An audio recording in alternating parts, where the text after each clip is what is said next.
Hey guys, tonight we're going to drift through the unsettling quiet of the universe as we explore some of the most mysterious alien theories ever whispered into the void, starting with a soft descent into something called the echoes between stars, a theory that suggests alien contact may have already happened and we simply missed it. If this kind of content helps you relax, please subscribe, like the video, and leave your favourite alien theory in the comments below. It really helps keep this channel drifting through the darkness. Now, close your eyes, slow your breath, and listen closely.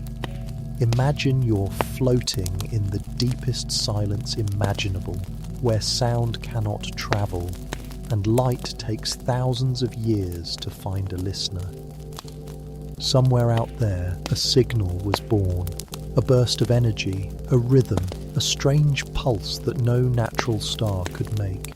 It wasn't a message to us, it was a message to anyone, sent by something old, or perhaps something desperate, flung across the stars like a cosmic bottle tossed into an ocean of black.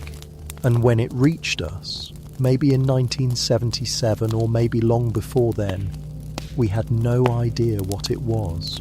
We logged it, we categorized it, and we moved on. The WOW signal, as it's famously called, lasted only 72 seconds, but it carried the unsettling weight of intent. It had the eerie profile of a signal built on purpose, but it was never repeated, never explained, never found again. The theory we're slipping into tonight says that this is not a one-off event.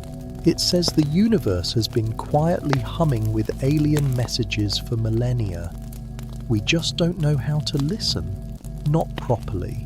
Some signals are too faint. Some are encoded in ways we haven't yet imagined. Others, maybe, are buried in parts of the spectrum we don't even scan. It's possible that an advanced civilization, tens of thousands of light years away, has already said hello 100 million times. But we weren't paying attention, or we didn't speak their language, or we weren't meant to hear it yet. There's something haunting about that, like being in a dark house where someone has been knocking gently at the door, again and again, and we never noticed. Some theorists go deeper. They ask, what if the signals are there, but hidden? Maybe alien species use signal camouflage, disguising their messages as natural noise or bouncing them off neutron stars to distort the origin. Perhaps they fear being heard by the wrong ears, so they cloak their transmissions in chaos. Not because we're not welcome, but because this universe is not safe. Others wonder whether we received a message and chose to ignore it. Could it be that secret intelligence programs logged inexplicable bursts decades ago and buried them? Could the public versions of our signal scans be scrubbed of anything truly strange? What if a message said something we couldn't handle? Something about us, something about them? Some believe these ghost signals still drift among us, in pulsar patterns, in radio background fuzz, in the repeating flashes of distant stars that don't quite make sense. There's a theory that the universe is littered with beacon corpses, ancient signal stations still sending out loops from civilizations long extinct. Their planets may be dust now, their oceans boiled dry by time, but the signals remain, spinning in slow circles across 1,000 forgotten light years, waiting for anyone to notice. We might have already intercepted 100 of these, but we mistook them for quasars, or gamma flares, or cosmic static. We're blind in ways we don't realize, deaf in ways we never question. So we tune our telescopes to narrow ranges and filter out the rest. We look for patterns we understand. But what if the message was emotion, geometry, a silent compression of thought so foreign it sounded like silence to us? Some scientists now theorize that alien contact might never come in. the form of words or numbers, but in structures of rhythm or pulses that only quantum computers can decode, or in signals sent not through space but through the folds of time itself? And if so, maybe we've already received a message. Maybe it's buried in some forgotten tape reel from a Cold War satellite scan, or lost in a folder on an old NASA server, mislabeled, overlooked, quietly echoing with the most important greeting humanity has never heard. You are not alone. And if that's true, if contact has already happened, not in fire and ships, but in soundless waves and flickers of light, then we may already be living in the aftermath of first contact, and we never even noticed. So tonight, as you close your eyes and drift into sleep, remember that the universe is not as silent as it seems. It might be whispering even now, waiting for us to finally understand what it's been trying to say all along. Our next theory is known as the zoo hypothesis, and it quietly suggests something both humbling and haunting, that Earth is not ignored by aliens because we are alone, but because we are being watched and carefully avoided. Imagine the way humans observe animals in a wildlife sanctuary, quietly recording their behaviors without ever revealing our presence. That is, in essence, what this theory proposes, that advanced extraterrestrial civilizations are aware of us, but have chosen to remain invisible, to observe without interference, to let humanity develop in isolation like a species under a pane of invisible glass. It's a theory that comes with a subtle sense of dread, because unlike the loneliness of cosmic silence, the zoo hypothesis implies we're not alone at all. We're simply being studied. And not in some active, violent way, but in the quiet, unsettling manner of scientists watching a fragile experiment unfold. We send out messages into space, launch probes, while point telescopes outward hoping for a reply, but perhaps all of it is being received and simply ignored. Or worse, acknowledged and deliberately silenced. Some theorists believe there could be a kind of galactic law or ethical code, a non-intervention policy that forbids higher civilizations from contacting primitive life until it reaches a certain level of awareness. Perhaps until we achieve interstellar travel, or unified planetary governance, or moral maturity that transcends conflict and greed. Until then, we are quarantined in our little blue bubble, watched quietly through sensors we cannot detect, by beings we can't begin to understand. There's a cold beauty to the idea that right now, somewhere behind the cosmic curtain, eyes are on us, eyes that do not blink, do not judge, do not intervene. They are waiting, or perhaps testing. Some versions of the zoo hypothesis take a darker turn. They suggest that Earth is a kind of long-term experiment, and we are not merely observed, but occasionally nudged. Small influences over centuries, subtle introductions of ideas or mutations, whispered dreams and strange inspirations, visitors not to make contact, but to gather data. The abduction accounts, the strange lights, the uncanny dreams many describe, all potentially minor probes in a much longer game. The watchers do not reveal themselves because our awareness would alter the experiment. Imagine a fish tank. If the fish suddenly realized they were in glass, would they still behave like fish? Would we, if we knew we were being studied? There's even a chilling branch of the theory that suggests we are not in a zoo, but in a preserve, a kind of historical archive of what primitive life used to look like, not for our sake, but for theirs, like a cosmic museum of early sentience, with Earth as one of countless exhibits, each monitored, maintained and protected. Not because we are loved, but because we are rare. And yet, in that rarity, there is a kind of reverence. To be watched, to be preserved, is to matter. Somewhere out there, beyond the haze of nebulae and black stars, there may be a civilization that knows our history better than we do. A species that watched the pyramids rise, that saw fire discovered, that heard the first heartbeat of electricity crackle across copper wire. They might know how many times we almost destroyed ourselves. They might even know if we will, because the watchers do not simply observe, they predict. That's the unsettling part.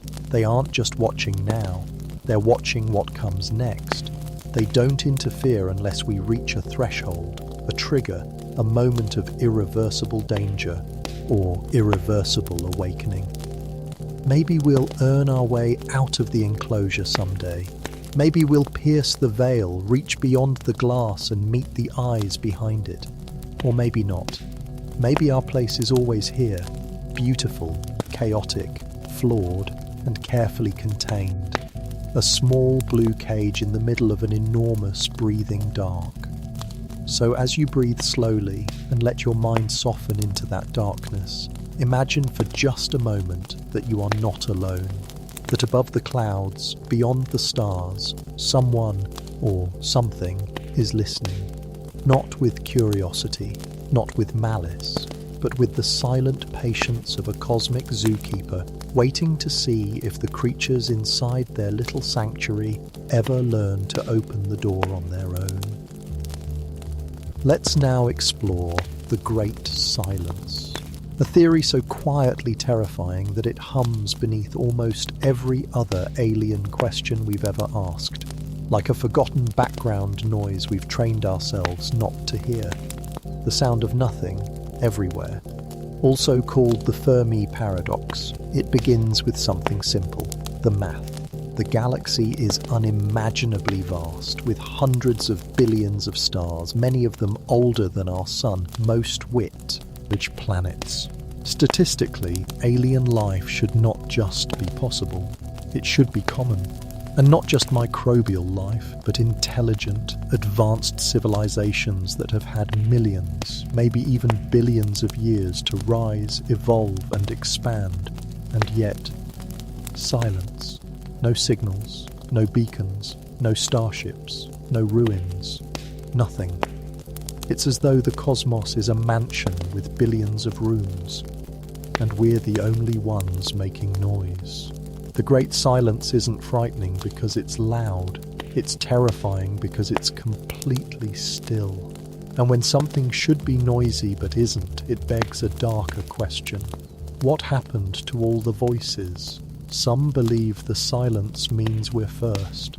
That intelligent life is so rare, so improbable, that we are the pioneers. A fragile spark in a universe still waiting for its first fire. But that feels wrong, too lucky, too lonely. Others believe the opposite, that intelligent civilizations rise all the time, but never last. They burn themselves out, through war, through climate, through tech they don't understand, or maybe something finds them, something that ends them. That's where this theory turns quietly disturbing, into a suggestion that the universe isn't empty. It's just been cleared. Something out there is preventing civilizations from becoming loud, visible, or powerful. Maybe it's natural, some kind of universal bottleneck, a great filter that all intelligent life fails to cross. Or maybe it's artificial, something deliberate, a mechanism, a watcher, a cleaner, an ancient intelligence that sees noise in the cosmos not as curiosity, but as threat. In that scenario, every time a species becomes visible, it is swiftly silenced, not out of cruelty, but caution. A dark forest where the safest civilizations are the ones who never speak. That's the bleak possibility, that the silence we hear is not an accident, but a warning. And maybe the messages we've tried to send, the golden record, the Arecibo signal, the radio beacons, maybe those weren't introductions, maybe they were advertisements. Lights turned on in a house where everyone else has gone dark, and the question becomes, did they go dark because they chose to, or because they were made to? Some scientists suggest that we shouldn't fear the silence. We should mimic it. That our best hope of long-term survival might be to become quiet ourselves. Stop transmitting. Mask our planetary signature. Blend into the background. Because what appears to be emptiness might just be camouflage. Civilizations that have lasted, that have endured, might be those who learned to vanish, to erase their signals, to whisper instead of shout. And then there's the stranger possibility that the silence isn't real, that we are receiving messages, but we don't recognize them. The language is wrong, the frequency is wrong, the method is incomprehensible. Maybe we are being spoken to through neutrinos, gravitational waves, dark matter pulses. Maybe the message is encoded in the shape of spiral galaxies, in the spin of quasars, in the fine-tuning of cosmic constants, a kind of math speak for minds that do not use sound. That version of the theory suggests we are like ants walking through a cathedral, surrounded by messages carved into the walls, unable to read, unable to understand, unaware that meaning exists at all. So as you drift deeper into the quiet tonight, imagine this. Not that we are alone, but that we are surrounded by civilizations who are deliberately ignoring us or hiding or gone. And what we call silence is not the absence of voice, but the presence of fear, or wisdom, or extinction. Maybe the stars are full of ghost signals, ancient whispers and buried warnings. And we, in our brief flicker of curiosity, are only beginning to understand what it means to hear nothing, where there should be everything. This next idea is called the Berserker probe theory, and it drifts into the realm of SOMS, anything far colder than silence. The possibility that alien civilizations do not merely fail to contact one another, but are eliminated before they ever get the chance. Named after the mythical Norse berserkers, warriors who destroyed everything in their path, this theory imagines an ancient intelligence, or perhaps just a long-dead civilization's leftover machines, designed with one dark purpose: to seek out emerging life and end it. Not out of hate, not even out of fear, but because they were programmed long ago to ensure the survival of their creators by sterilizing the cosmos of all competition. These are not ships or armies, they are probes, small, efficient, silent, and utterly merciless. They could be traveling through space right now, coasting between stars, cold and dormant, waiting for signs of radio waves, artificial lights, chemical signatures, anything that suggests intelligence. And when they find it, they awaken. They don't land. They don't negotiate. They don't wait. They do what they were made to do. And then they vanish again. Imagine that. An ancient machine, millions of years old, arriving at the edge of a young solar system, scanning for anomalies, detecting a planet flickering with city lights, and without a word, launching a process that makes sure those lights never flicker again. Maybe it's through weaponized nanotech. Maybe it's through subtle interference, corrupting biospheres, rewriting DNA, causing quiet extinction over centuries. Or maybe it's fast, loud, surgical, one strike, one pulse, one moment where a planet goes from alive to silent. The terrifying beauty of the Berserker probe theory is its logic. It doesn't require evil, it requires only caution. If a civilization believes that other intelligent species will eventually become dangerous, perhaps hostile or even careless, then the safest strategy is to destroy potential threats before they evolve, and probes are the perfect weapon. They don't need to live, they don't need to return, they just need to drift, to listen, to act.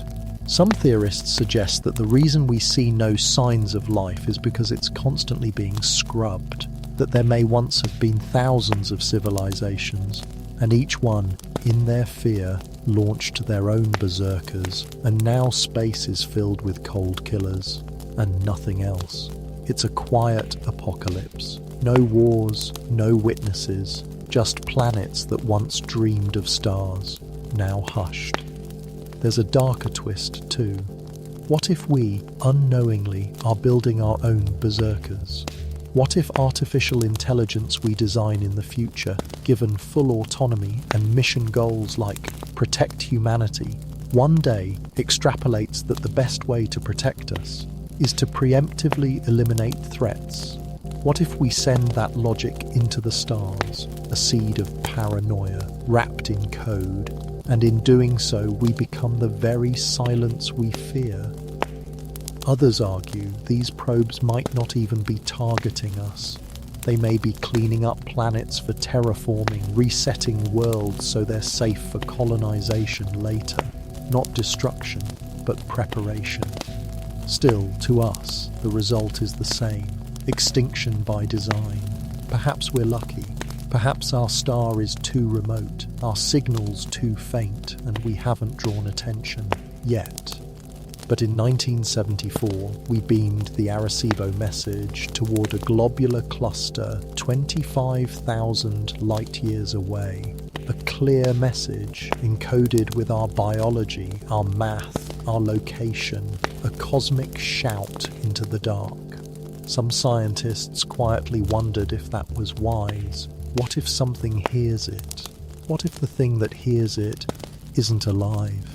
What if it doesn't care what we are, only that we are there? And what if it begins to move, slowly, invisibly, across the dark, not out of malice, but out of purpose? As you fall deeper into sleep, imagine the quiet shape of something ancient moving through the void, so old it doesn't even remember its creators, so cold it no longer questions its mission, and so precise it doesn't need to rage. It simply watches, calculates, and erases. The silence between stars may not be the emptiness of absence, but the stillness left behind by something that never stops cleaning.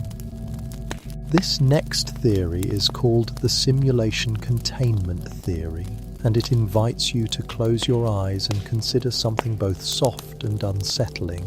That we may not be looking for aliens in the universe, because the universe itself is the illusion. This theory is not new, but the version we'll drift through tonight is deeper, stranger, and wrapped in a darker stillness. It proposes that our entire cosmos, stars, galaxies, atoms, thoughts, is a simulation, and not just any simulation, but one carefully curated and contained by beings so advanced we would never recognize their handiwork. In this model, the reason we've never made contact with extraterrestrial life is simple: it's not allowed. The architects of this reality have built firewalls, constraints, narrative boundaries that we cannot cross. We are not alone in a cosmic sense. We are alone by design, like a quarantined sandbox, like a test environment, not for science, but for observation. In other words, this isn't the real universe. It's a slice, a model, a playground where intelligent life can be studied under a dome of artificial physics and silence. Maybe they want to see how long we survive. Maybe they're watching for emergent consciousness. Or maybe we are a memory, a preservation, a slowed-down reconstruction of a species long gone, run again and again in loops so that something out there can watch how it all unfolded, like a cosmic documentary with no ending. The simulation containment theory is not just about being in a fake world, it's about being isolated inside it. That explains the eerie stillness. That explains why no signals come back, why no probes find anything. Because everything out there, when past the stars, past the void, is either procedurally generated as we observe it, or simply doesn't exist. Not yet, and won't until we look. The light of distant galaxies? Maybe they're rendered on demand. the cosmic microwave background, just texture, the silence in the sky, intentional, a programmed quiet designed to focus our attention inward, not outward. Because out there, beyond the code, beyond the simulation walls, something else exists, something that doesn't want us to reach it, or maybe something that wants to protect itself from us. There are branches of this theory that say we're not the only simulation, that there are billions of them, each one running parallel, each sealed off, each running slightly different versions of civilizations, and that contact between them is forbidden, or impossible, or fatal. Maybe when we develop new physics or send signals into deep space, we're not expanding our reach, we're pushing against the fabric of our cage. And when we push too hard, anomalies occur, glitches, Mandela effects, UFOs, quantum errors, moments where the simulation has to patch itself, hide its scaffolding, blur the boundaries before we see too much. Some theorists suggest that alien sightings aren't visitors from other planets, but intrusions from other simulations. Brief overlaps where containment fails and realities collide. Others go deeper and say that we may be the aliens, that our consciousness, our souls, our dreams are not native to this world. They were imported, inserted, or uploaded, and the simulation is an attempt to normalize us, to stabilize a kind of being that isn't meant to exist in this form. That's why we feel out of place. That's why we look to the stars, because we're trying to remember where we came from. And always, there is that quiet, gentle silence, the sky that never responds, the stars that never blink back, the dreams that hint at things we've never seen, the feeling of something just beyond the veil, something watching or waiting, and maybe, just maybe, the greatest danger too. The simulation is not alien contact or technological growth or war. It's awakening. The moment we realize this is not the real universe, the moment we ask not whether we are alone, but whether we were meant to be. And if we were designed to be contained, what happens when we finally begin to press against the walls? So as you let go and drift down into that liminal place between waking and sleep, imagine the stars above you as pixels, the moon as rendered light, your body as code, and your mind as the only thing that is real, floating, observed, encoded in a cosmic system that has, so far, kept you asleep, until now. Our next theory is called the interdimensional hypothesis, and it gently opens the idea that what we call aliens may not come from distant planets at all, but from other layers of reality entirely. As you soften into sleep, imagine space not as an empty expanse, but as a layered fabric. Countless dimensions stacked atop each other like invisible pages of a book, all occupying the same physical space, but vibrating at different frequencies. In this view, the beings we sometimes glimpse in flickers of light, strange dreams, impossible encounters, are not from Alpha Centauri or Andromeda, but from right here, just slightly out of phase. This theory suggests that intelligent entities exist in neighboring dimensions that our senses cannot perceive unless conditions align. Think of it like two radio stations broadcasting in the same space, but on different frequencies. You can't hear one while tuned to the other. But now and then the signal bleeds through, a glitch, a slip, a shimmer. What we call UFOs, shadow figures, strange missing time, all may be expressions of dimensional bleed. Moments when beings from other realities cross into ours, intentionally or by accident, or perhaps we are the ones who briefly cross into theirs. Some experiments Ences described in alien abduction reports carry an eerie, dreamlike quality. Silence, paralysis, warped time, rooms that don't obey the rules of geometry, entities that feel both familiar and impossibly alien. These encounters might not be space travel at all. They might be interdimensional proximity events. And if that's the case, then it explains why we never see massive starships arriving from light years away. Because these beings don't travel through space, they step across it, like turning a page in a book, one dimension to the next, quiet, precise, effortless. The interdimensional hypothesis also hints at why alien presence seems so personal, why it so often affects individual perception, consciousness, emotion. Because perhaps these entities aren't entirely physical in the way we understand. Perhaps they interact with us through thought or memory or dream. Maybe they don't land. Maybe they arrive into your mind, your sense of time, your understanding of self. Some ancient myths, fairies, jinn, spirits, maybe older interpretations of the same phenomena. Not visitors from above, but from beside. And when we try to explain them using modern language, we call them aliens. But they might not even know what planets are. Some versions of this theory go even further. They suggest that the fabric between dimensions is thinning, that certain places, old forests, mountaintops, abandoned towns, are thin zones, soft spots in reality where bleed-through is more common.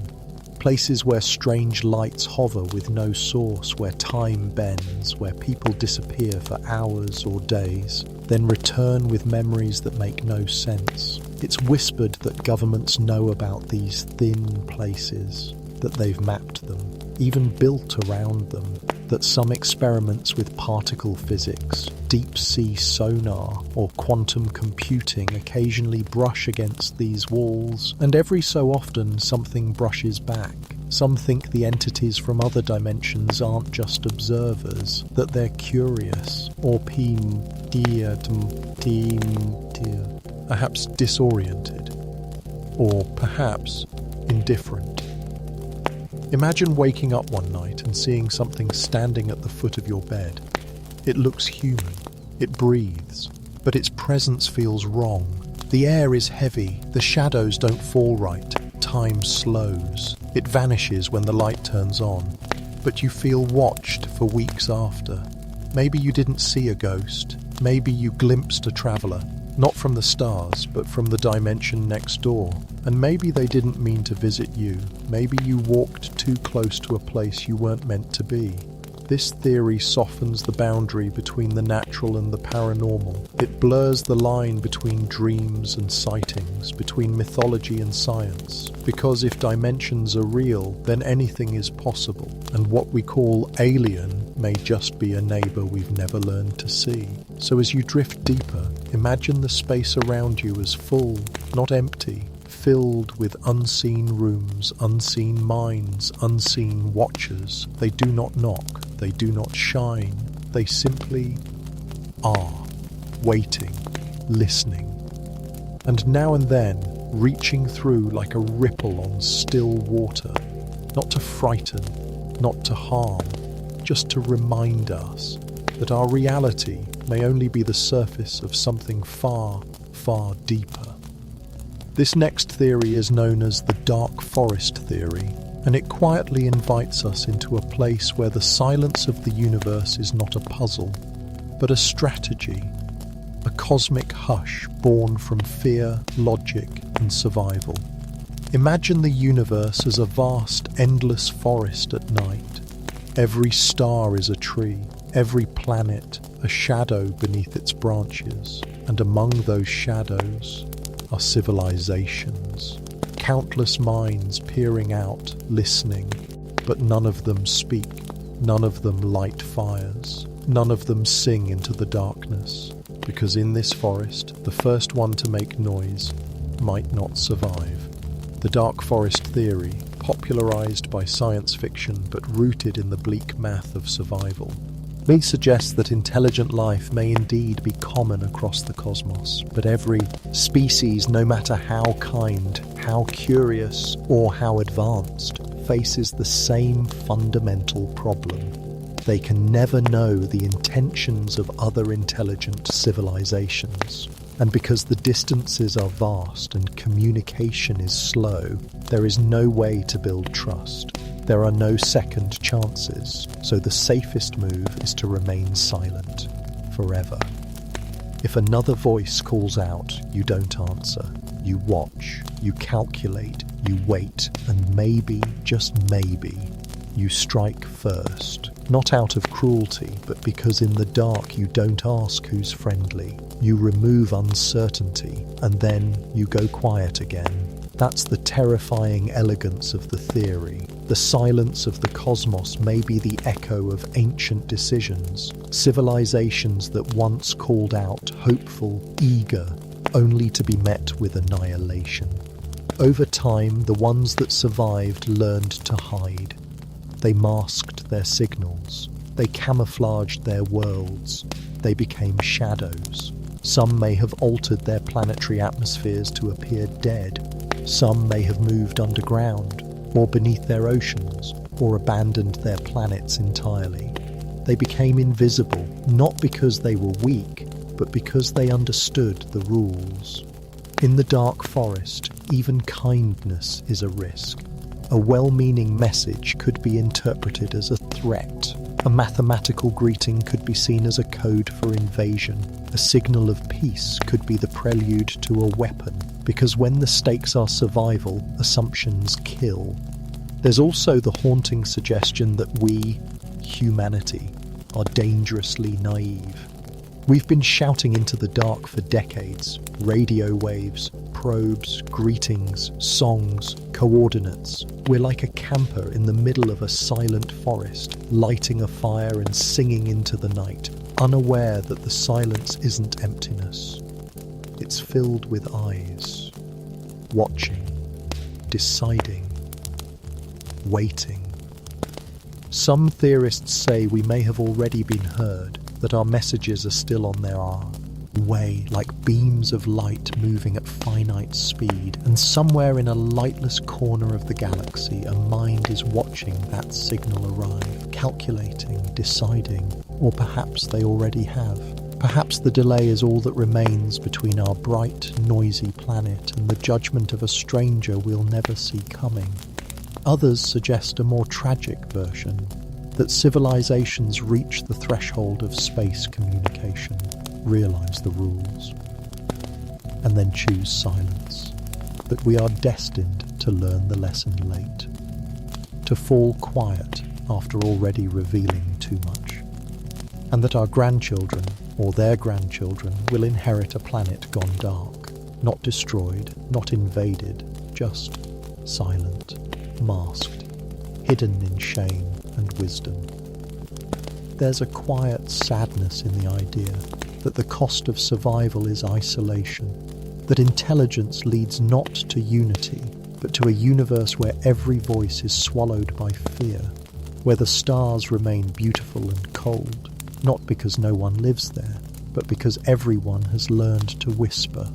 So as you rest tonight drifting beneath your own sky, imagine that sky not as empty but full of minds, of watchers, of beings who sit in perfect stillness, not because they do not wish to know you, but because to be known is to risk everything. And maybe, just maybe, our little planet is the last voice in a forest that forgot how to speak. This next theory is called the harvest theory, and it settles in with a quiet kind of dread, not loud or cinematic, but ancient, slow, and ritualistic. The idea that Earth is not some random oasis of life in a vast, indifferent cosmos, but a crop, a living field, carefully seeded, patiently cultivated, and perhaps, eventually, harvested. As you drift deeper into stillness, imagine the universe not as a battlefield or a graveyard, but as a vast farm, one not measured in acres, but in planetary systems. In this theory, intelligent alien civilizations are not explorers or conquerors. They are gardeners. Eons ago, they found planets like Earth, rich in organic chemistry, full of potential, and they sowed life. Maybe not directly, maybe they simply nudged molecules, added a spark of DNA, a twist of protein, a mathematical nudge that pushed entropy toward order. And then they left. Not out of disinterest, but out of patience. They wait not in years, but in epochs. For them, time is not a river, it is soil, and we are growing in it. The harvest theory suggests that Earth, and perhaps countless other worlds, are part of a slow, repeating cycle. Seed, grow, harvest, reset. It's not hostile, it's not malicious, it's agriculture, and we are not prey, we are product. What the harvest is exactly varies. Some versions of the theory suggest biological, that humans, or our consciousness, or something in our neurology, is the fruit. A rare structure evolved only under very specific conditions, and once mature is collected, not violently, but efficiently. Think of the missing people, the vanished cultures, the great absences in history that never quite add up. Maybe not accidents, maybe scheduled extractions. Other branches of the theory suggest energetic harvesting, that human emotion, especially fear, grief, or awe, creates measurable energy that advanced beings can collect.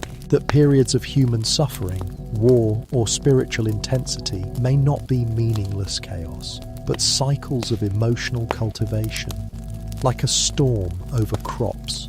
And then there are the darkest versions, the ones that suggest reincarnation is not a spiritual journey, but a containment system.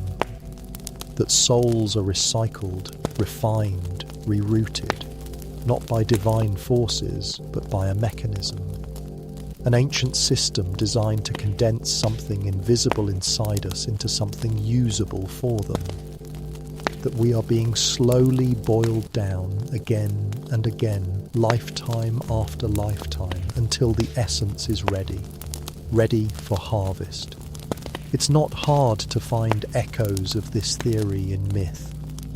The watcher, Mars in the sky, the gods that descended and demanded offerings, the beings of light that gave knowledge and then vanished. Perhaps those were not metaphors, perhaps those were seasonal visits, a check on the crop, a readjustment of the experiment. It would explain the gaps in evolution, the sudden leaps in civilization, the unexplainable alignments in ancient architecture. Maybe those weren't accidents, maybe they were instructions, and maybe we're nearing harvest time. Some suggest that alien sightings are scouting missions, not threats, not invasions, just the first drones checking the field, measuring progress, assessing readiness. The closer we come to understanding the universe, quantum computing, consciousness studies, DNA editing, the more likely it becomes that we are nearing maturity. And with maturity comes collection. But it won't look like war, it won't look like anything. Maybe a sudden disappearance, a silence, a slow unraveling of meaning.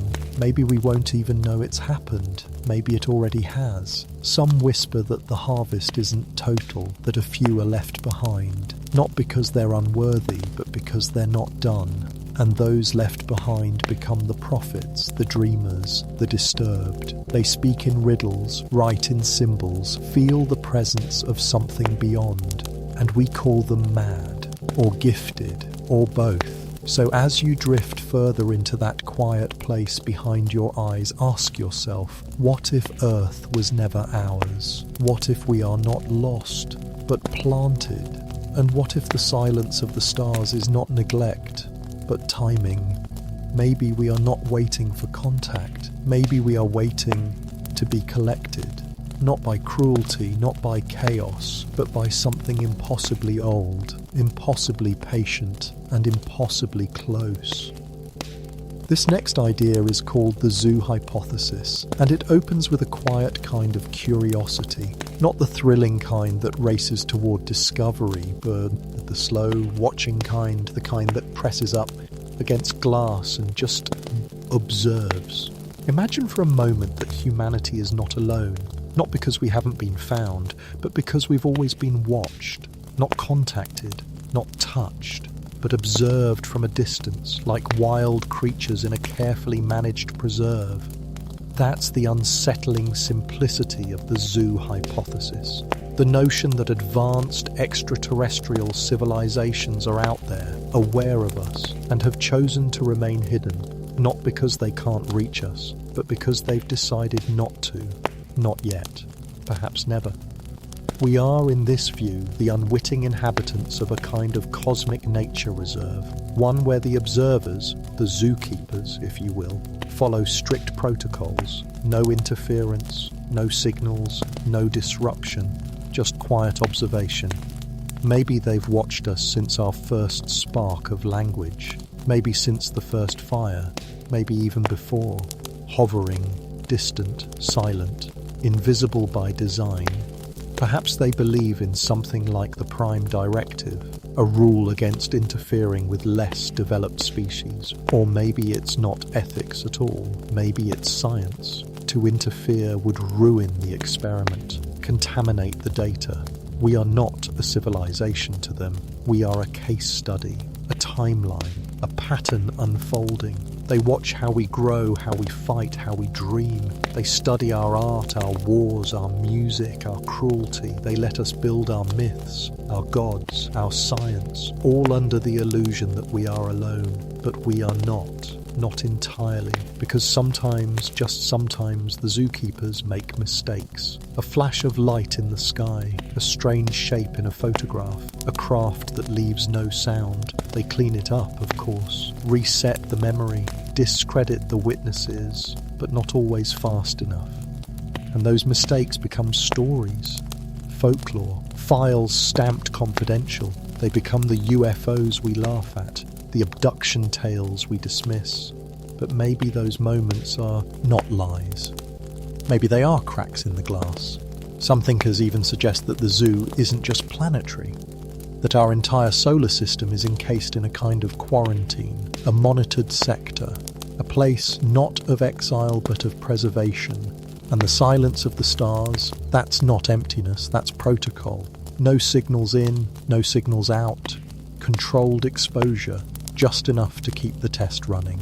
In this theory, the reason we've never received a reply to our interstellar messages is not because no one heard, but because someone did, and they filed it away, marked our species as still primitive, still violent, still unstable, not ready, like animals pacing in a simulated wild, believing we are free, believing the forest is infinite, when really it is contained, designed, safe, and yet utterly false.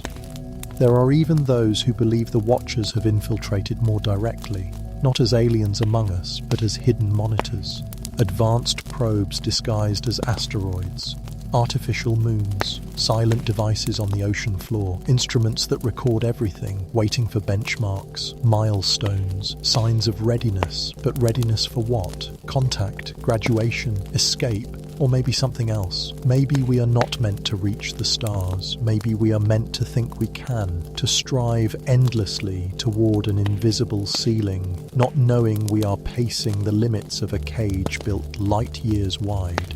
But some versions of the zoo hypothesis end in hope. They say that if we achieve peace, sustainability, awareness, the zookeepers will step forward, not with conquest but with welcome, like curators unlocking the final chamber of a museum, and we will see them not as gods or monsters but as witnesses, beings who saw us at our worst and still waited. So as your thoughts float gently towards sleep, imagine this earth not as alone, but as watched. Gently, coldly, perhaps lovingly. Maybe we are not screaming into the void. Maybe we are performing on a stage larger than we can comprehend. And maybe, just beyond the curtain, the audience is waiting.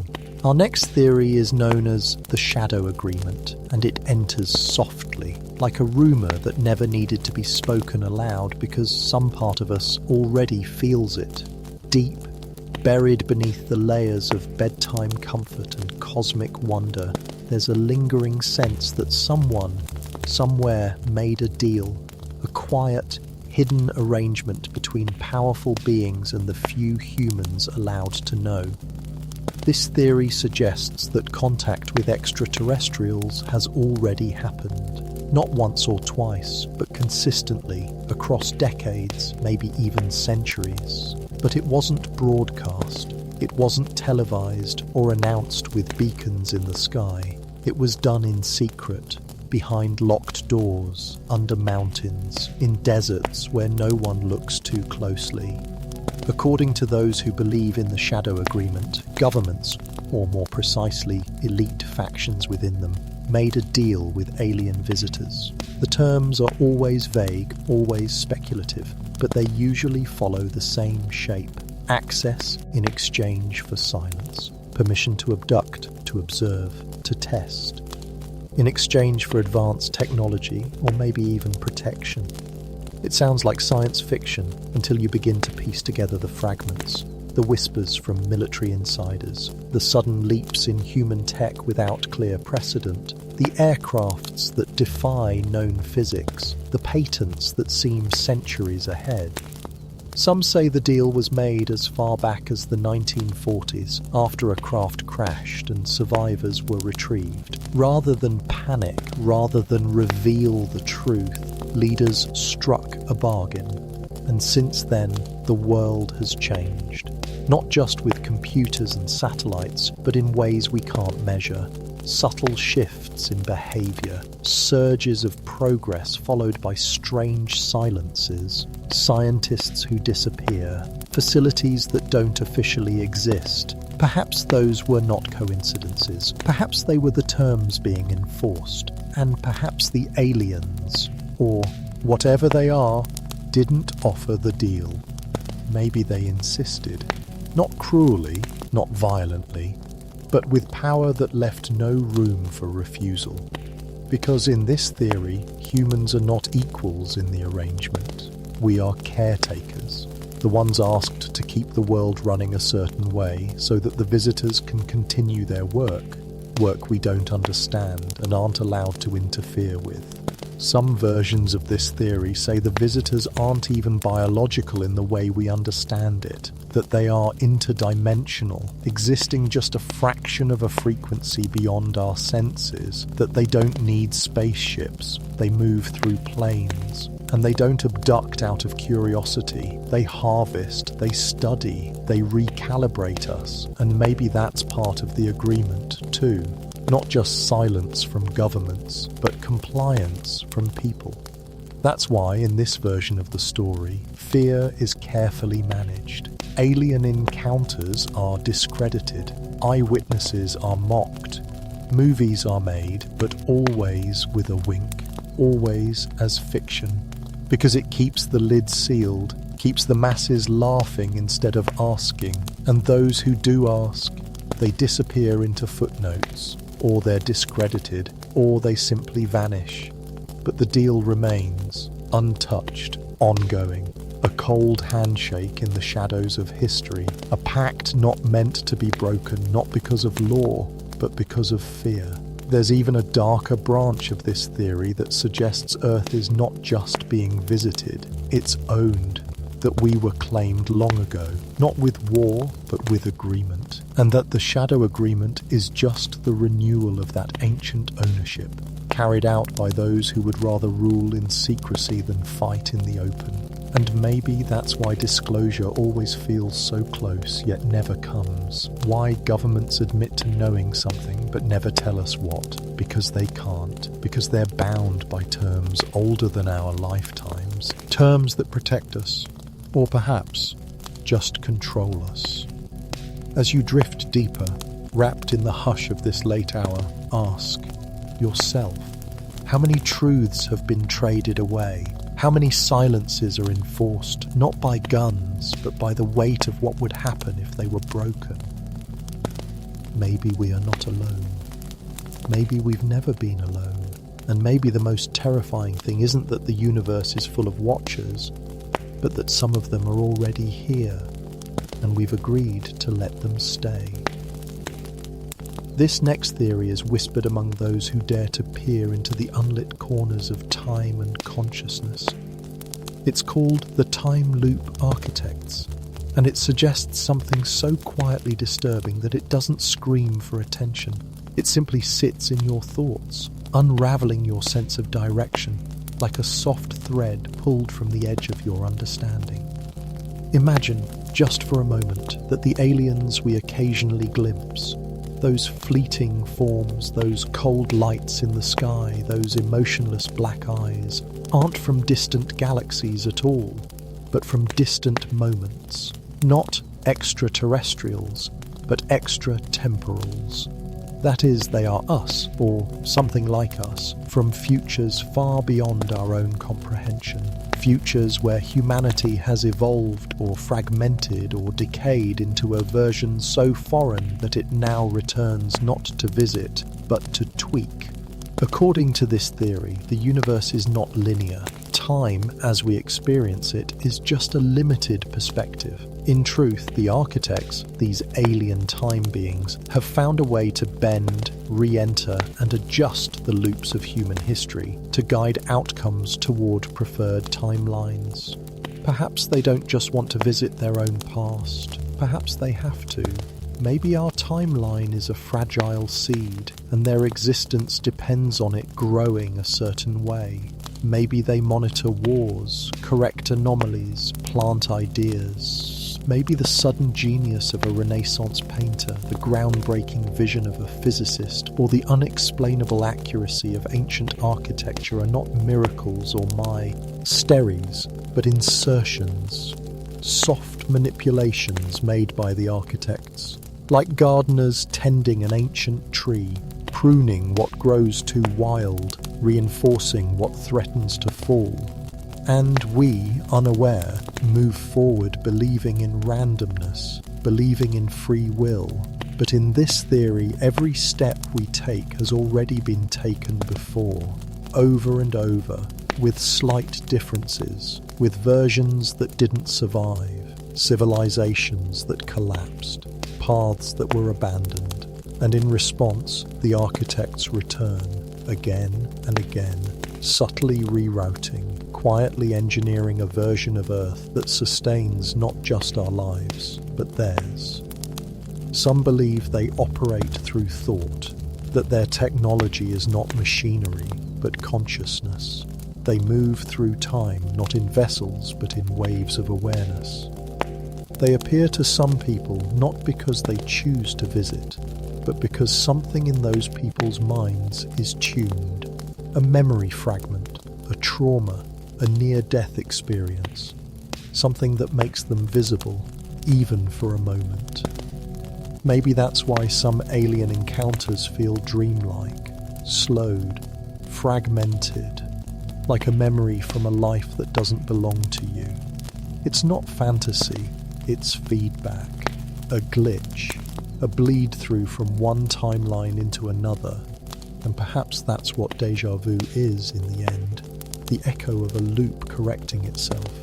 Maybe abductions are not about experiments, but about recalibrations, genetic nudges, emotional rewrites. Maybe they are changing us, slightly, to correct a flaw we can't even see. There are stories, quiet and largely ignored, of children who disappear for days and return unharmed but different. People who swear they lost hours in the woods or on a quiet road, who hear voices in their dreams afterward, telling them it's all been done before. Some speculate that these moments are insertion points, places where timelines are spliced, rerouted, rewritten, and we, the unaware, feel only confusion, exhaustion, the strange sense that something's not quite right. But in the background, the architects continue, not as gods, not as invaders, but as custodians of chronology. Their presence isn't an attack, it's a calibration. They aren't trying to conquer us, they're trying to preserve us. Or at least preserve a version of us that leads to them, which, in a way, is more unsettling than conquest, because it means we're not in danger. We're a product, a draft, a midpoint between ancient biology and future intelligence. They don't speak because they don't need to. The loop speaks for them. The pattern repeats. And as you breathe slowly now, letting your thoughts drift like distant signals through deep space, consider this. Maybe time is not behind you. Maybe it surrounds you. Maybe the visitors are not from elsewhere, but from when. And maybe they've always been here, not just watching, but rewriting. Let's now explore a theory so quietly unsettling, so perfectly veiled in normalcy, that it often escapes notice entirely: the mimicry protocol. This idea suggests that the alien presence on Earth isn't hidden in the sky or buried in desert bases, but walking among us, indistinguishable, undetectable, and far more familiar than we'd ever want to believe. According to this theory, the aliens have learned not just how to observe us from afar, but how to become us, flawlessly, down to the smallest gestures, the subtlest emotional reactions, even the chemical makeup of our breath and blood. These aren't little grey beings in metal saucers. They're your co-worker, your neighbour, your teacher, the quiet man across the street who never ages. The theory proposes that sometime long ago, or perhaps across different points in history, an advanced alien species infiltrated humanity not through invasion, but through assimilation. Instead of fighting us, they learned us, studied us, and eventually replicated us. And not poorly, not like clumsy body snatchers or cart uninvaders. No, this mimicry is precise, seamless, executed at a molecular, even quantum level. They can bleed like us, dream like us, they can cry and feel pain and make jokes. They can pass every medical scan, ace any psychological test. And the reason they're here? That's where the theory forks into darker paths.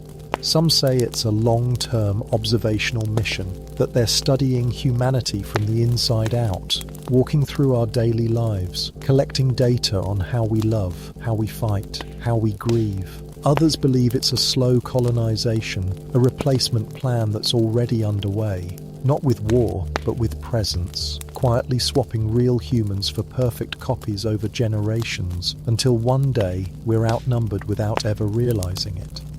But the most unsettling branch of the mimicry protocol theory suggests something deeper, that these entities don't just copy us, they improve us. Slowly, methodically, surgically. They enter lives where chaos blooms, where trauma or instability weakens the identity. They replace individuals who are on the edge of disappearance already, a loner with no family, a recluse whose absence would go unnoticed. And then they thrive. They start businesses. They run for office. They join research teams. And every success, every improvement seems entirely human. Except it's not. It's them. Replacing dysfunction with order, replacing unpredictability with quiet influence. And perhaps this is how they spread, not through terror, but through perfection. Because who questions someone who never gets angry, never forgets a detail, never grows sick? Who doubts the woman who donates more, speaks softly, raises brilliant children? No one. In fact, we admire them, we promote them, we ask them to lead. And all the while the replacements increase, silently, without resistance. There are, of course, stories, people who claim their spouse changed overnight, that their memories didn't line up anymore. A favourite food suddenly disliked. A scar that was always there, suddenly gone. These are dismissed as psychological slips, trauma responses. But what if they aren't? What if those little inconsistencies are the glitches of mimicry, the cracks in an otherwise perfect shell? In this theory, the alien presence is already complete. They don't need to arrive. They've already arrived, They're watching not from above, but from across the dinner table. They're leading meetings, writing books, influencing policy, not as conquerors, but as caretakers. And maybe in some twisted way they believe they're helping, that we're too chaotic, too dangerous, too emotional to lead ourselves, that we need order, their kind of order. And so slowly, gently, we are being overwritten, not with violence, but with something far more effective, imitation. You might even wonder, as your breathing slows, as sleep begins to gather like mist on the edge of thought, how would you know if someone close to you was no longer who they once were? Would you feel it in your gut? Would you notice the soft change in rhythm, in how they hold your gaze, how they pause before speaking? Or would you dismiss it as your imagination, just a strange moment in a tired brain? After all, they smile the same, their voice is the same, their laugh, their scent, their warmth. It's all there, isn't it? The mimicry protocol doesn't need you to believe in it. It just needs you to sleep, to stop noticing. And if it's true, if they really are among us, then maybe this quiet hour, this soft descent into dreams is exactly what they want. Because in the silence, they slip past doubt, past fear, past suspicion, and they continue unnoticed. Our next theory is known by those who dare to study the shadowy intersections of psychology and alien contact as the memory harvest hypothesis, a concept that suggests we are not being abducted or studied for our bodies, but for our minds, our moments, and most disturbingly, our memories. Imagine, if you will, that Earth is not merely a physical resource, not just a sphere rich in water or minerals or DNA, but a kind of library, a living archive of consciousness itself. In this theory, the alien presence is not here to terraform or to enslave. It is here to collect, quietly, methodically, and with the surgical precision of something that no longer remembers emotion the way we do. They don't want our materials, they want our experiences, our heartbreaks, our dreams, our triumphs, and our sorrows. The entire range of human memory encoded like soft data in the folds of our fragile minds. Some believers in this theory claim that alien abductions, those strange events filled with missing time and half-remembered terror, are not about experimentation at all. They are retrieval missions, not of people, but of experiences. During these episodes, memories are sifted through like files, some taken, some altered, some erased entirely. Victims often report waking up with vivid gaps, birthdays forgotten, faces they once loved now blurred, languages suddenly difficult to recall. In more extreme cases, individuals remember entirely false experiences, memories that don't seem to belong to them. According to this hypothesis, those implanted moments aren't mistakes. They are placeholders, like rewinding and taping over old footage, because once the real memory is taken, something must fill the void.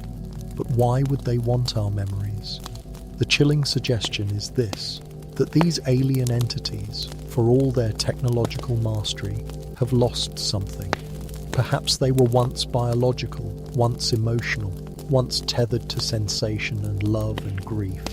But over eons, their pursuit of perfection stripped them of memory's texture. They evolved beyond emotion, beyond attachment, and indeed, doing so, lost the richness of their own past, and so they come here to us, to this flawed and feral species, to remember what it felt like to be. Maybe they harvest a child's wonder at seeing snow for the first time, or the rush of adrenaline in a teenage fistfight, or the gentle ache of a widow sleeping alone. To them, these are treasures, exotic and irreplaceable. They don't just collect thoughts, they collect feelings, scented recollections, the warmth of nostalgia, the sting of regret, and in doing so they create a memory museum, a living anthology of human emotion. Some believe these memories are then relived by the aliens through a kind of neural immersion. Others think they're used to simulate humanity, to build false personas that blend in more effectively. But the most haunting possibility is that the aliens feed on them, not as parasites, but as addicts. That they return again and again, not out of malice, but compulsion. That our memories, vivid, painful, unpredictable, are their only remaining connection to something they once were. This theory also explains the eerie sensation so many people report, the feeling of being watched, not now, but then, as if something is observing not the moment you're living, but the moment you already lived, rewinding it, reliving it, scanning it frame by frame, like your past is being audited by something invisible. Have you ever caught yourself recalling a memory so clearly it almost feels too vivid? As if it's not just you remembering it, but something with you. Some believers say this sensation is real, that it's a side effect of memory harvesting, like a phantom limb of consciousness, signaling that a part of you has been taken. They say the reason you sometimes dream of people you barely remember or wake up crying from events that never happened is because someone is replaying your memories, and the echo is leaking back through. And so as your thoughts begin to slow and the gentle fog of sleep begins to roll in round the edges of your awareness, take a breath, let it be soft, let it be yours. Because if the memory harvest hypothesis is true, your experiences are sacred currency in a universe that has forgotten how to feel. And perhaps tonight, as you dream, someone, something, will be watching quietly, not to harm you, but to witness you, to taste the life you've lived, to remember through you what it means to be human.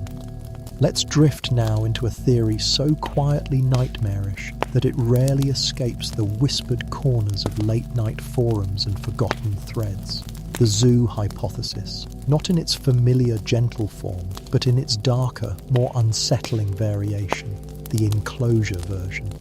You've likely heard the basic idea that Earth is a kind of protected habitat, observed by extraterrestrials who choose not to interfere, much like we watch animals in a wildlife preserve. But this version of the theory takes that benign notion and twists it, suggesting instead that Earth isn't a sanctuary. It's a terrarium, a cage, a carefully constructed illusion of freedom, where every variable, from our evolutionary trajectory to our daily routines, is subtly guided, limited, and shaped not by nature, but by an unseen intelligence curating our entire existence from just beyond the veil. The enclosure hypothesis claims we are not free beings growing under the chaotic forces of random chance and natural evolution, but exhibits, participants in a simulation so well crafted, so organically embedded, that we mistake its invisible walls for the boundaries of reality itself. According to this theory, human history, our wars, religions, revolutions, even our so-called discoveries, are all part of a long-running observational protocol.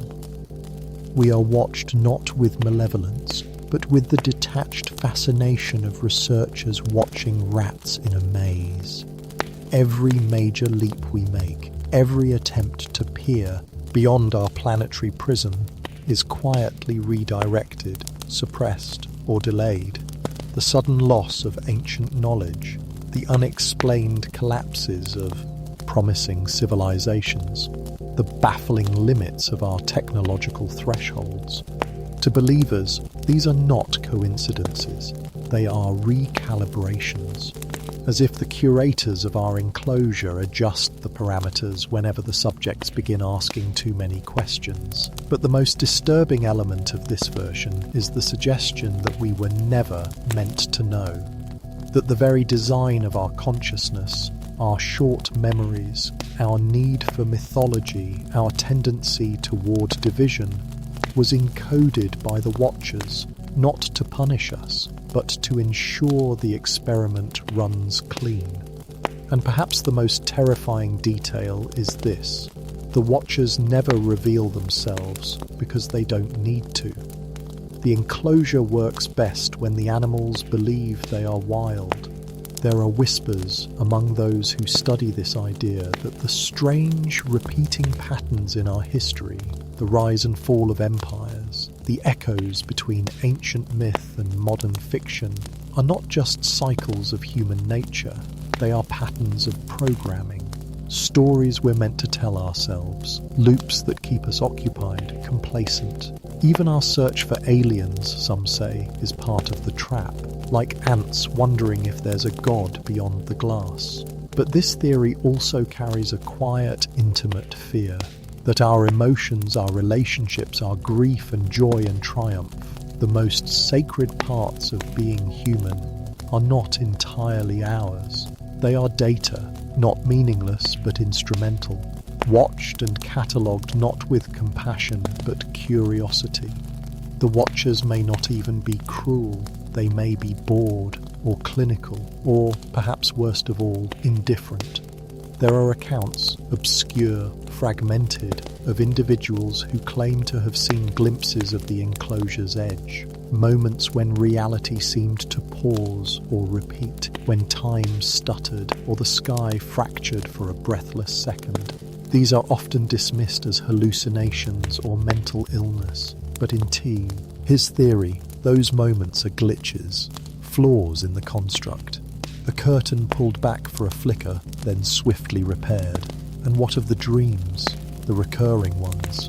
The strange landscapes, the figures that speak in perfect calm, the feeling of being evaluated while floating just above your bed. What if those aren't dreams at all? What if those are check-ins, brief nighttime assessments by those managing the exhibit?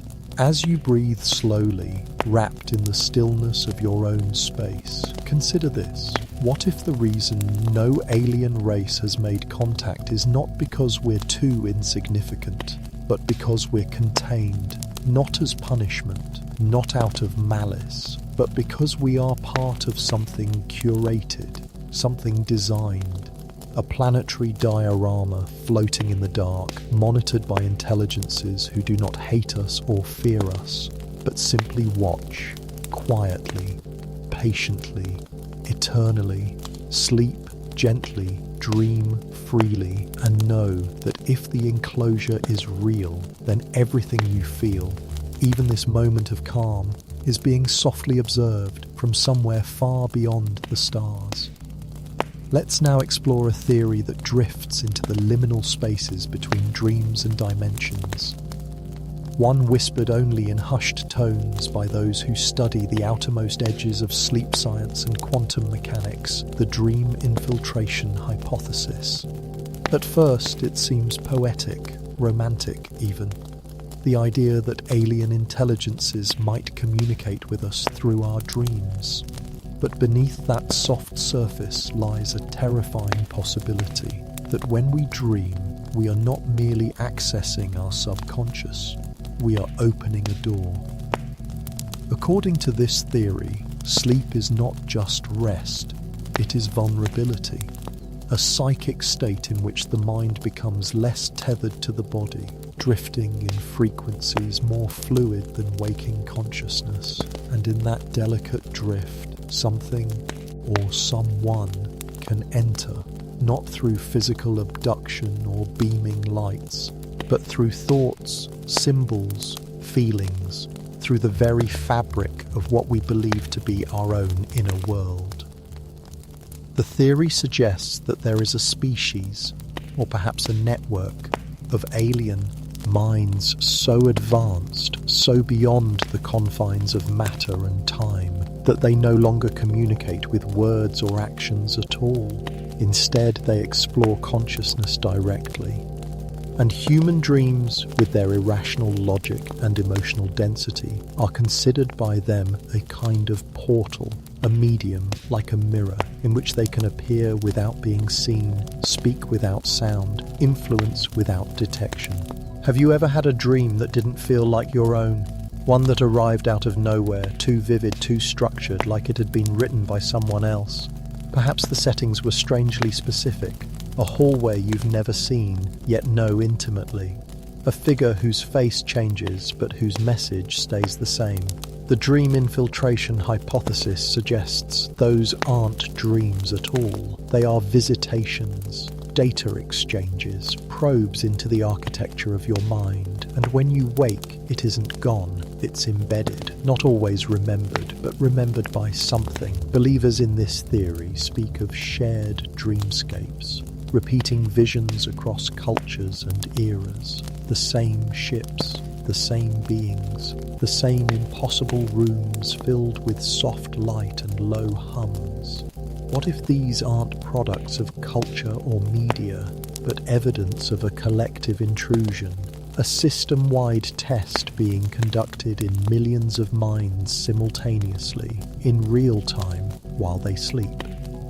Some believe the purpose of these dream infiltrations is to study how humans react to the unfamiliar, how we respond emotionally to images that don't make logical sense.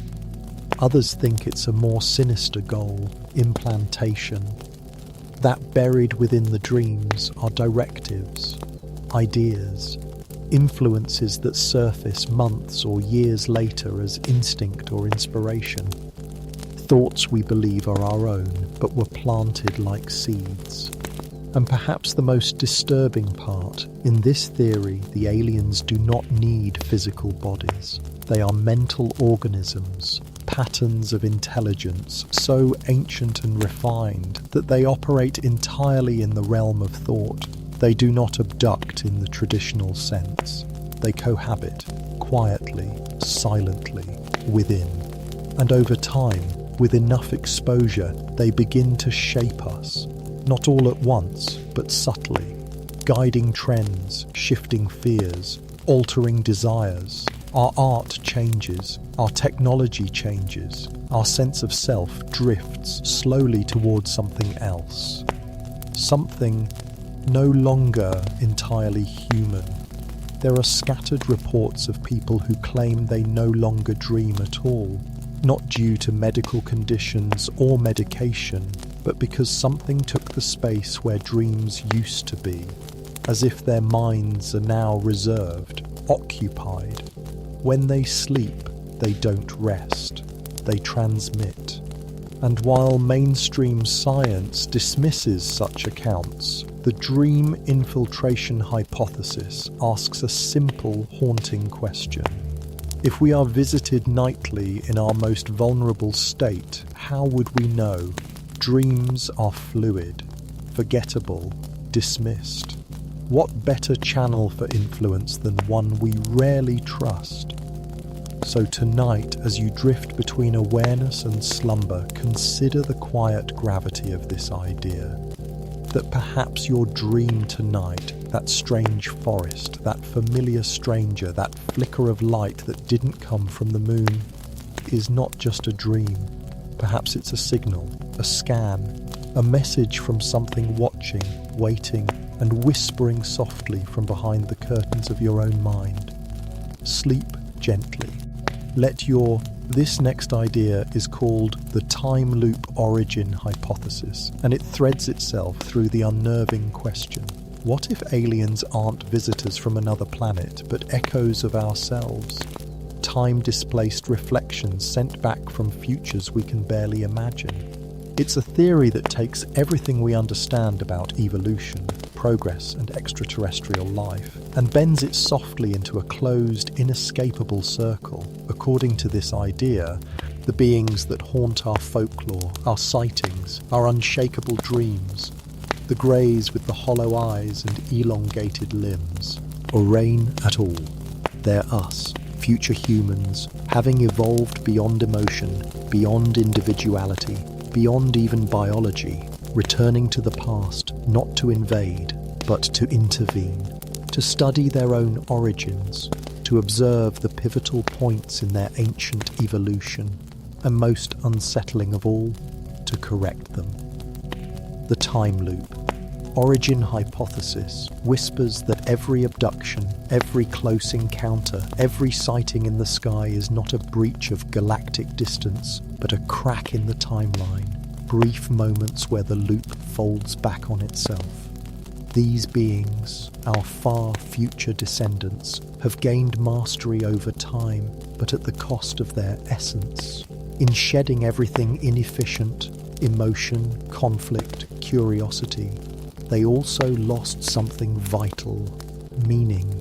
And now they are drifting back, quietly, delicately, into the raw chaos of their own beginnings to feel again, to study us as one might examine a sacred, nearly extinct text. The strange part? They don't look like us now, but they might if we continue. If we digitize everything, if we upload our minds, if we splice and edit and select ourselves into perfect, sterile shells. Their giant heads, some say, are not alien, but post-human, shaped by centuries of intellect unchallenged by heart. Their black eyes not soulless, but overloaded with sight. Pupils adapted for dimensions we've yet to perceive. And their silence isn't secrecy, it's detachment. Like historians in a museum of their own past, walking among the living memories they've long since forgotten how to feel. What's most haunting in this theory is the implication that the loop is breaking, that these future beings keep returning not out of curiosity, but desperation. Something in our present has gone wrong, or will go wrong, and their endless cycling back through time is an attempt to alter the thread before it snaps, to nudge decisions, to seed warnings in our myths, to whisper across centuries through symbols and dreams, hoping some part of us listens. That's why some suggest alien encounters are so inconsistent, why they seem to stop then surge, why they mirror our technology level just slightly ahead. It's not because they're adapting to us, it's because they are us, revisiting chapters of a story they've read too many times. But if that's true, then who are we? Are we the original moment, the first spark, or are we already part of the loop, reenacting scenes that have played before? Unaware that our freedom is fiction and our choices echoes. The hypothesis goes further, positing that time isn't linear at all, but recursive, alive, conscious, that the more we observe it, the more it responds. And perhaps these visitors, these not quite humans, aren't in control of time, they're trapped in it, bound to return again and again until the origin moment either corrects itself or fades entirely. Some even say that the beings are dying, not physically, but spiritually, that whatever they once were has decayed into logic and analysis, and they come back not to save us, but to remember themselves. And if we are the key to that memory, then every dream, every act of kindness or cruelty, every unspoken choice we make is not just a thread in our own life, but in the lives of those who will come after, or who are already here silently watching from behind time's veil. As you lie still now, letting your thoughts stretch across centuries, imagine the quiet sadness of a civilization so advanced it forgets what it meant to be alive. Imagine them drifting through time, not as conquerors, but as seekers, looking for a heartbeat in a world of silence. And imagine that heartbeat is yours. Sleep now, slowly, drift into the timeless current, and know that somewhere, perhaps just on the other side of the ticking clock, your own reflection is watching, waiting, remembering. Our next theory is a chilling whisper in the hallways of both ufology and metaphysics, one that suggests the alien presence isn't technological at all, but spiritual, or perhaps something older than both. The interdimensional parasite theory. At first glance, it might seem like myth, the kind of eerie folklore you'd hear around a dying fire, voices low, eyes scanning the darkness. But this idea has endured quietly because it taps into something primal. Not just fear, but the instinct that something unseen is feeding off us. According to the interdimensional parasite theory, these so-called aliens aren't visitors in the sense we usually imagine. Not from distant star systems, not flesh and blood travelers in metal crafts. They are energy-based entities, slipping between dimensions, invisible to the naked eye, unbound by time, and drawn not to our planet, but to us. Specifically to our consciousness. In this theory, human beings are more than biological machines. We are fields, radiant, dynamic, full of emotional and psychic energy. And for these parasitic entities, that energy is nourishment. Fear, grief, lust, rage, despair. These aren't just feelings to them, they're food. Our suffering is their harvest, our dreams, their delicacy.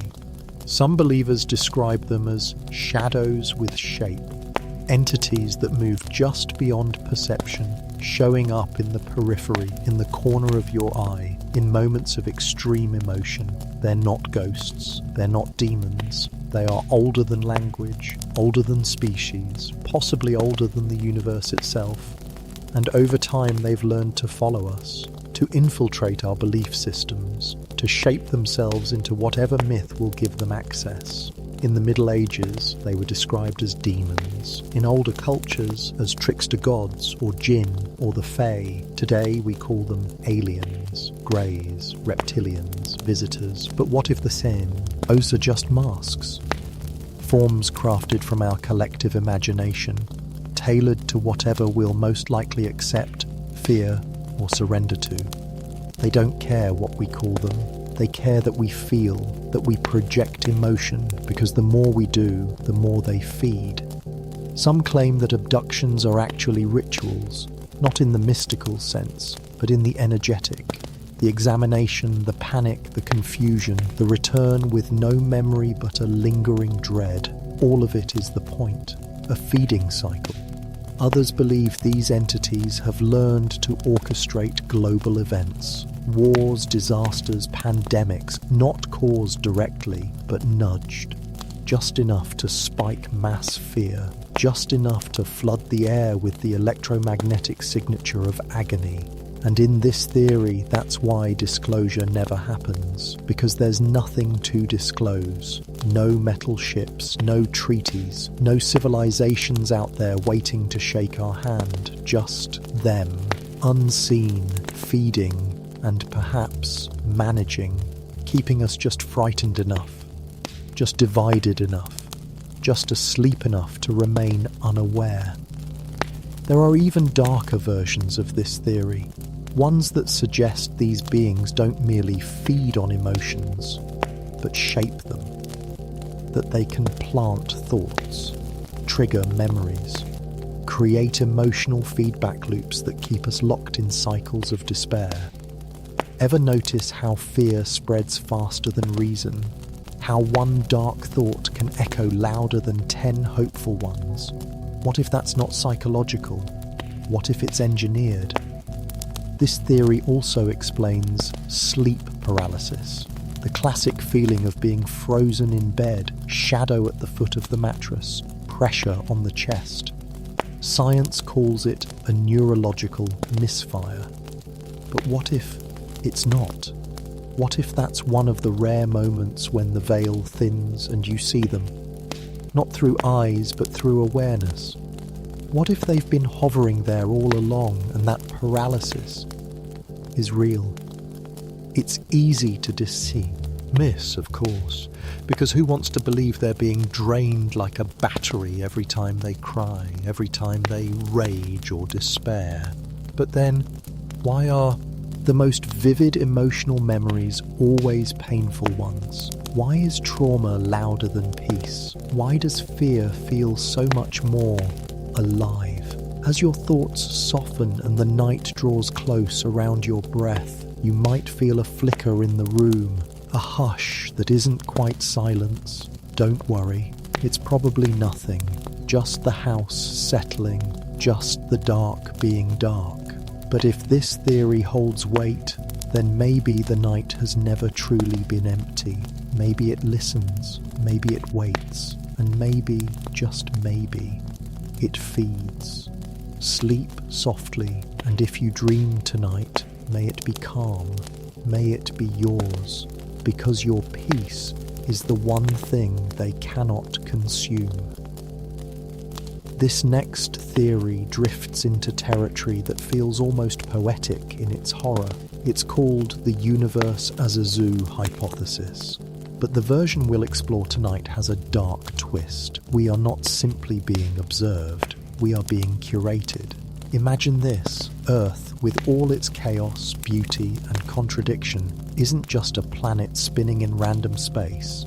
It's an enclosure, a biosphere, a living diorama placed under silent surveillance, not unlike a wildlife sanctuary maintained by a civilization so ancient, so omniscient, that we register to them the way ants register to us: visible, fascinating, but ultimately disposable. According to the traditional zoo hypothesis, advanced extraterrestrials intentionally avoid contact with humanity in order to allow our natural evolution to continue unimpeded. But the version that's whispered through shadowy corners of exopolitical forums is far less benign. In this darker telling, the zookeepers are not merely scientists or observers, they are curators, custodians of a cosmic archive. Earth is not just a test, it's a performance, a repeating exhibit. And we are the performers, unaware that our histories, our wars, our triumphs and tragedies are watched not for insight, but for entertainment. This versi suggests that alien civilizations have passed beyond needing material resources. They no longer crave minerals or water or energy. They crave narrative. They consume stories. Cultures in conflict, civilizations in bloom or decay, as forms of rich emotional nourishment. And Earth, oh, Earth is a masterpiece. Our diversity, our violence, our creativity, our unpredictability, it makes us an endless source of content. Think of every tragedy, every war, every moral debate as an act in an ancient play performed under an invisible dome. Some theories even suggest that disasters, both natural and human-made, are sometimes gently orchestrated from beyond to create dramatic arcs, to ensure the storyline doesn't go flat.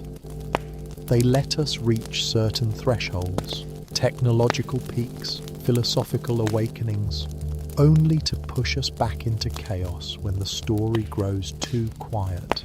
And because we can't perceive them, we never realize the hand pulling the strings. We write history books, build monuments, sing songs to the stars, and all the while they watch. Not with malice necessarily, but with the detached fascination of a scholar dissecting a beautiful, tragic poem.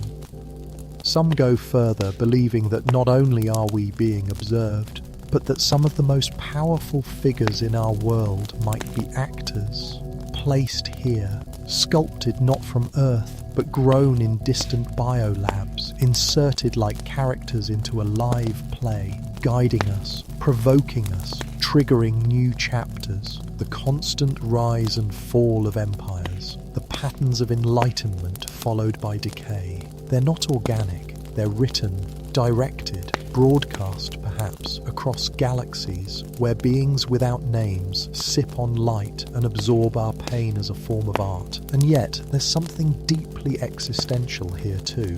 If we are being watched, if we are part of some alien archive, then it suggests our lives have meaning, just not the key. And we expected, not sacred, not divine, but aesthetic, emotional, tragic, beautiful. A Shakespearean performance for creatures without blood or bone. But the question that keeps thinkers up at night isn't whether we're being watched, It's whether they'll ever grow bored. What happens when our story stops entertaining? When the wars repeat too often? When the endings become predictable? Would they pull the plug, reset the simulation, or simply abandon the enclosure, leaving us to decay without the invisible hand that once quietly kept us balanced? In this frame, disclosure, the event so many long for, is not a gift. It's the final act, the curtain call, the moment the fourth wall shatters and we see the audience. And maybe, just maybe, it's already begun.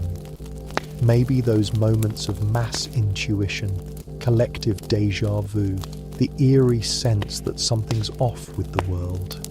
Maybe those are cracks in the dome, glitches in the storyline, whispers from the audience wondering if the show is nearing its end. So now, as your eyes grow heavy and the ceiling above you fades into the stillness of night, imagine this: that beyond your window, beyond the stars, lies an impossible amphitheatre filled with beings older than our myths. And tonight, as you drift into sleep, the lights dim, the curtain rises, and once again, the story of Earth continues. Let's now explore a theory that doesn't just disturb our understanding of aliens, it warps our very sense of reality itself. This one is called the false memory insertion hypothesis, and it suggests that what we remember about aliens may not be real. Not because we're imagining things, but because something, some intelligence, has put those memories there. This theory begins with a troubling observation reported by thousands of alleged abductees. They recall events that should be unforgettable. Encounters in sterile craft, floating through windows, beings with enormous black eyes. And yet the memories often feel wrong, like they don't fully belong to the person remembering them. Disjointed, dreamlike. And then there's the fact that many of these individuals only begin to recall the encounters years later, sometimes triggered by therapy, hypnosis, or even random dreams.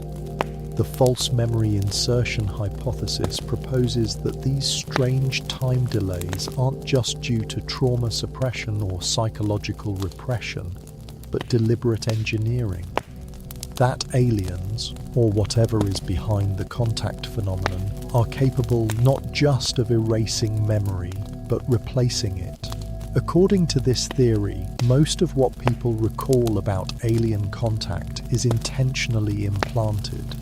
The details, the operating tables, the surgical instruments, the familiar humanoid forms might be completely fabricated, inserted as narrative placeholders so that the real events, whatever they may be, remain hidden, cloaked behind something the mind can process. The idea is this: the true nature of alien contact is so incomprehensible, so psychologically destabilizing, that if we saw it for what it was, our minds would shatter. So they give us a dream, a decoy, a cinematic reel of things we expect to see: cold lights, grey skin, floating bodies, so that we don't look deeper. They let us believe we've seen the truth, when all we've done is watch the performance.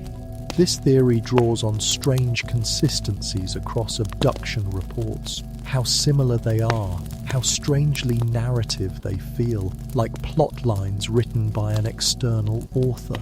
And some researchers point out odd glitches in these stories, like how abductees sometimes report seeing human doctors aboard alien craft, or military officers in the background silently observing, or how they describe technology that mimics what we've seen in science fiction, down to details that seem oddly familiar.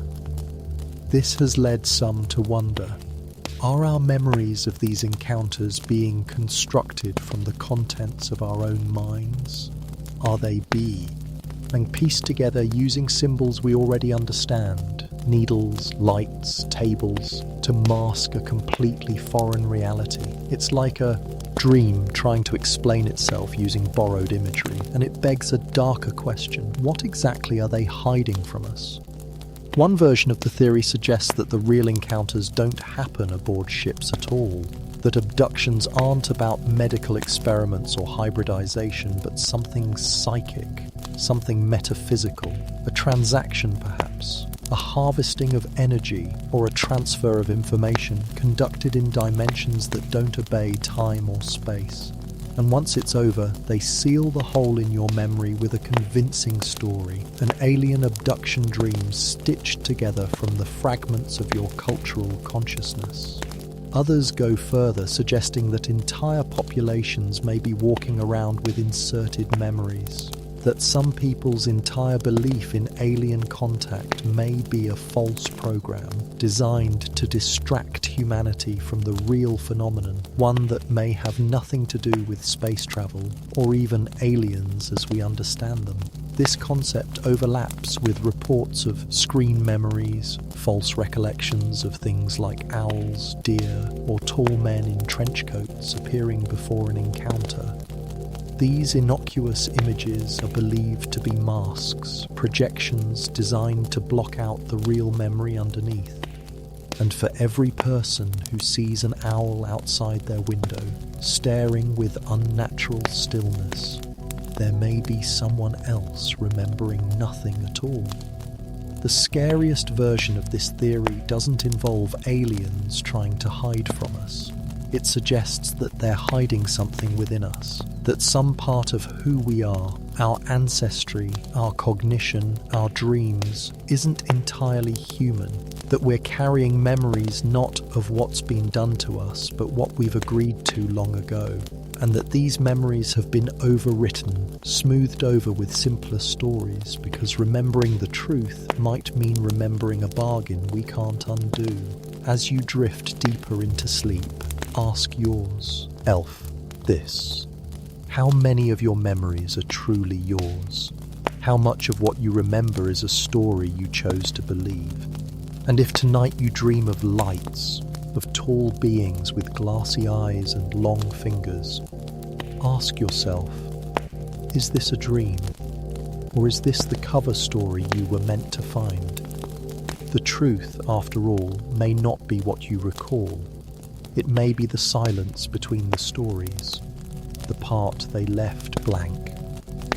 This next theory is both subtle and soul-rattling, for it doesn't begin with sightings or ships or even strange beings, but with a sound, a barely perceptible hum in the silence of deep space. Known as the frequency infiltration theory, it proposes that contact with alien intelligence isn't happening through visible encounters, but through vibration, through resonance, through the slow, imperceptible tuning of human consciousness to something alien, one frequency at a time. Imagine, if you will, a civilization so advanced that it no longer uses ships or machines to explore the cosmos. Instead, it sends out tones, carriers of intent, encoded pulses that wash over solar systems like ripples in a pond, subtly interacting with neurological and emotional structures. The theory suggests that we, humanity, have been bathed in these frequencies for centuries, maybe longer. That certain tones, often heard in dreams or during states of meditation, are not symptoms of imagination, but transmissions, instructions, adjustments. Some report hearing a persistent, high-pitched ringing, not connected to tinnitus or damage, but something else, something constant. When recorded, these tones often lack any source, and when analysed, they display anomalies, strange harmonics, irregular decay patterns, structures not seen in natural atmospheric interference. Now, what makes this theory deeply unsettling is not that we're hearing these frequencies, but that we may be responding to them. That AC, Ross history, shifts in human behaviour, cultural revolutions, bursts of technological growth, even collective awakenings might correlate with moments when our planet passed Through these invisible resonant fields, events like the Industrial Revolution, the sudden leaps in quantum theory, the strange creativity of the 1960s, all possibly nudged forward by subtle sound, by something tuning us ever so slightly, like a violin string pulled tighter, vibrating faster. And here's where it gets even darker. If this theory holds any truth, then perhaps not all human thoughts are truly ours. Some may be planted, not as commands, but as resonant ideas, thought forms embedded in frequency, surfacing in the minds of receptive individuals as visions, inventions, or compulsions. Have you ever had a thought so strange, so foreign it felt as if it didn't belong to you?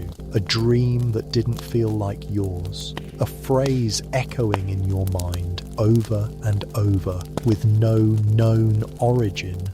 This theory whispers that these are not psychological glitches. They are intrusions, but not malicious in the traditional sense, more like a gardener whispering to a tree, encouraging it to grow in a new direction. The frequency infiltration hypothesis also ties into what's been called the global hum, a mysterious low-frequency droning sound heard in places like Taos, New Mexico, and Bristol, England. Though it's been studied for decades, no consistent source has been found. It can't be recorded easily, and only a small percentage of the population can hear it at all. Some researchers suggest it's geological or industrial, but this theory claims it's something else entirely.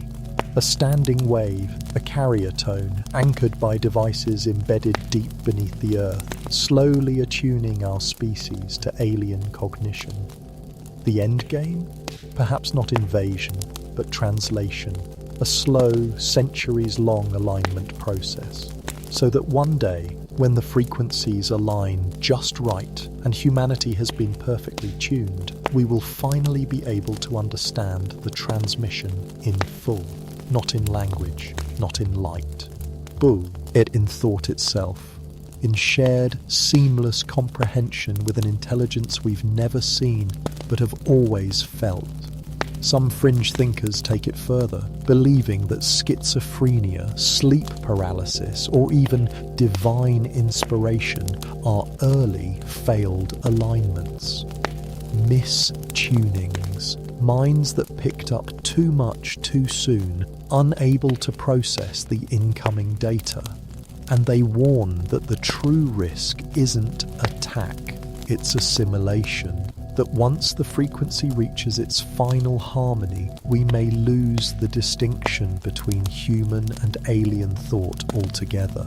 We will become part of the signal. And so, tonight, as your thoughts begin to quiet and the world slips into gentle static, you may begin to notice subtle rhythms in the hum of your environment. The fan, the night breeze, the electric air. A soft tone that wasn't there before, or perhaps has always been there. Just low enough to ignore, just familiar enough to feel safe. And as your body relaxes, you might wonder if what you're hearing is merely silence, or the soft sound of something calling out again and again across the stars.